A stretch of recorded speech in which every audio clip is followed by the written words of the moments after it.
¿A que no sabías la diferencia entre pompa y throw up? Te lo voy a decir en este vídeo, así que está atento. El estilo de graffiti conocido como pompa o bomba se caracteriza por su estilo de forma redondeada y son más elaboradas y detalladas las letras de grande formato y curvilíneas con efectos de sombra y degradadas, incluso brillo donde crean efectos de volumen.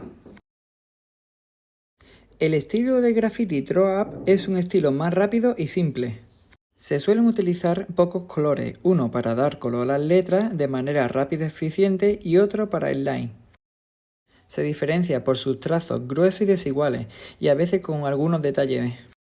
A veces también se le marca la sombra, pero lo más importante del throw up es de marcar una manera rápida y efectiva diferentes lugares de las ciudades o de diferentes sitios.